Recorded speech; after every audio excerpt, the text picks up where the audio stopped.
আসসালামু আলাইকুম। কেমন আছেন আপনারা? আশা করি আল্লাহর রহমতে সবাই ভালো আছেন। আমিও আলহামদুলিল্লাহ আপনাদের দোয়ায় ভালো আছি। রেখা সোয়াল চ্যানেলের পক্ষ থেকে আমি রেখা আপনাদেরকে জানাই অনেক অনেক শুভেচ্ছা। নতুন দিন, নতুন সকাল, নতুন একটি ভিডিও নিয়ে আসলাম। আশা করি লাইক দিয়ে ভিডিওটি কন্টিনিউ করবেন। কে কোথা থেকে আমার এই ভিডিওটি দেখছেন কমেন্ট করে জানাবেন প্লিজ। আমি খুশি হব।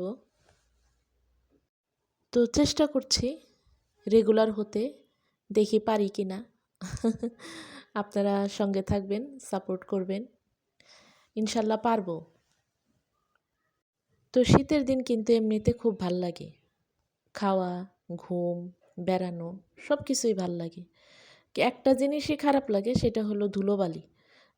অনেক ধুলো হয়, যে কোনো জিনিস সুন্দর করে ভাঁজ করে ব্যাগের ভিতরে ভরে রাখলে, ড্রয়ারে ভরে না রাখলে মানে একদিনেই ধুলো পড়ে নষ্ট হয়ে যায়। আর এই ধুলো থেকে তো ঠান্ডা লাগবে, অ্যালার্জির একটা ভাবও চলে আসবে।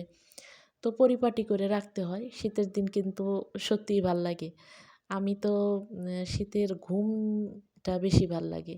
মানে ঘুমায়া থাকি একদম আ আ মানে জড়সড় হয়ে ঘুমিয়ে এক কাতেই মনে হয় কি সারারাত চলে যায়।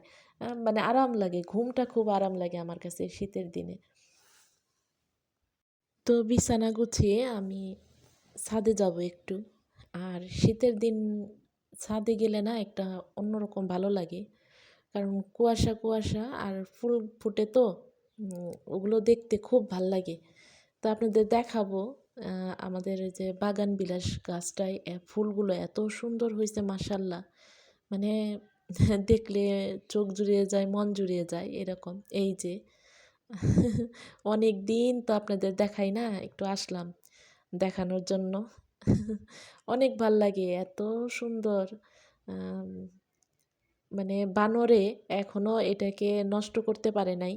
কারণ ওয়ালের আ যাতে মানে বাউন্ডারির কাছ ঘেঁষে রাখি নাই। একটু ফাঁকাতে রাখছি যাতে নষ্ট করতে না পারে।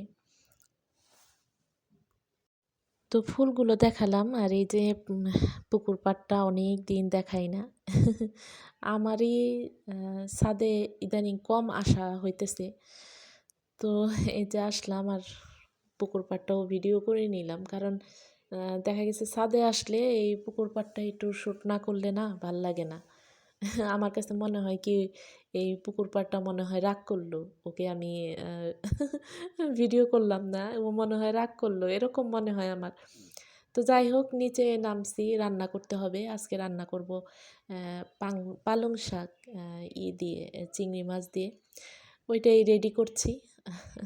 তো সঙ্গে থাকুন। আ আশা করি ভিডিওটি ফুল ওয়াচ করবেন। আর হলো রান্না করব পালং চিংড়ি রান্না করব, আর রান্না করব তেলাপিয়া মাছ দিয়ে কফি দিয়ে কফি, সিম দিয়ে রান্না করব। তো দেখতে থাকুন, সঙ্গে থাকুন। তো যাদের চ্যানেল আছে তাদেরকে বলছি, যারা আমার ভিডিওটি দেখছেন তাদের কাছে একটা রিকোয়েস্ট আছে আমার। রিকোয়েস্টটা রাখবেন। তো রিকোয়েস্টটা হলো আমাদের প্রিন্স হৃদয় ব্লগের প্রিন্স ভাইয়ার তো আ তার এটা তো তার পুরান চ্যানেলটার নামটা আমি বলছি প্রিন্স হৃদয় ব্লগ। এটা তো তার পুরান চ্যানেল। সে কিন্তু একটা নতুন চ্যানেল ক্রিয়েট করছে। নতুন চ্যানেলে সে ভিডিও আপলোড দেওয়া শুরু করেছে। অনেকেই হয়তো গিয়েছেন। যারা যাননি প্লিজ আমার কমেন্ট বক্সে ফার্স্টেই তার কমেন্ট, তার চ্যানেলের লিংক পিন করা থাকবে। আপনারা ওই চ্যানেলের কমেন্ট করবে, প্রিন্স ভাইয়া কমেন্ট করবে। আবার লিংকও দেওয়া থাকবে। আপনারা প্লিজ আপনারা রিকোয়েস্ট রইল অ্যাড হয়ে যাবেন। ভালো লাগবে, আশা করি ভালো লাগবে। কারণ এটা হলো প্রিন্স হৃদয় ভাইয়ার এই চ্যানেলটার নাম প্রিন্স হৃদয় টেক মাস্টার। হ্যাঁ? তো আ জানেনই তো প্রিন্স ভাইয়ার ভিডিওতে অনেক শিক্ষণীয় কিছু থাকে। তার ভিডিও দেখলে অনেক কিছু শেখা যায়। হ্যাঁ? তো আপনাদের কাছে রিকোয়েস্ট যাদের চ্যানেল আছে তারা প্রিন্স হৃদয় টেক মাস্টার এই চ্যানেলটায় আপনারা অ্যাড হয়ে যাবেন। আশা করি ভালো লাগবে।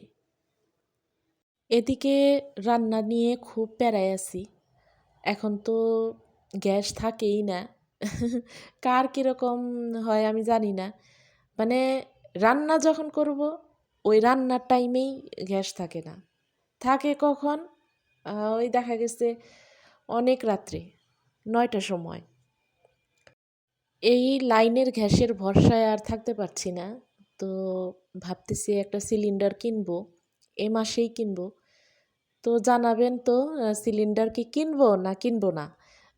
কিনলে তো আবার লস হবে না? মানে বুঝতে পারতেছি না। আম মনে হয় আবার ২ দিন গ্যাস ছিল। লাইনের গ্যাসটা ২ দিন ভালোই ছিল। আবার কখন চলে যায়।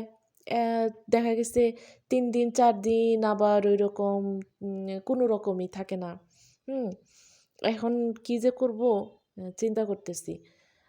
আবার কি ফেলে রাখতে হয় নাকি? হ্যাঁ, সিলিন্ডার কিনতে চাইতেছি। যে ঠেকা কাজটুক যাতে চালানো যায়। এদিকে শীতের দিন গোসলের গরম পানিটাও লাগে। তো মানে মারাত্মক একটাই ওই যে দেখতেন না রাইস কুকারটা? আমার ওই রাইস কুকারটা সমস্যা হইছে। আমার কাছে মনে হইলো যে আমি ওই রাইস কুকারে তরকারি রাঁধতে গিয়েই মনে হয় কি নষ্ট করে ফেললাম নাকি? কারণ ওটাতে শুধু তো ভাত রান্না, রাইস কুকার ওইটা। ওইটার মধ্যে কি তরকারি রান্না করা যায়? আমি তো তরকারিও মানে ঠেকায় পড়ে যে বাঘে মহিষে খায় না, পানি খায় ওরকম অবস্থা হইছে। এক মানে আমার উপায় ছিল না। পরে ওইটার মধ্যে তরকারিও রান্না করছি। আপনারা তো দেখছেনই। তো কিছুদিন আগে ওইটা সমস্যা হইছে। দেখি কি মানে কুকের লাইটটা জ্বলে না। আবার দিছি, ঠিক করতে দিছি। কি হয় মানে খুবই একটা এই রান্না আমরা মেয়েরা এই রান্না নিয়ে একটা ঝামেলায় পড়ে গেছি। একটা তামাশা হয়ে গেছে এই রান্না নিয়ে। তো আমার পালং শাকটা রেডি হয়ে গেল। আমি তরকারিটা চড়িয়ে দেব। আরেকটা ব্যাপার হইলো কি দেখা গেছে একসাথে ২ টা চুলা ধরাই তখন আ মানে কোনোটার মধ্যে আগুন ভালো মতো লাগে না। একটা বন্ধ করে আরেকটা জ্বালিয়ে রাখি। মনে হয় একটু ওইটা আগুনটা বেশি পায়। এই হলো অবস্থা। মানে খুব একটা খারাপ সিচুয়েশনের মধ্যে যাচ্ছে। এই রান্না করব, তাড়াহুড়ো করে রান্না কমপ্লিট করব, সেইখানে রান্না নিয়ে বসেই থাকতে হয়।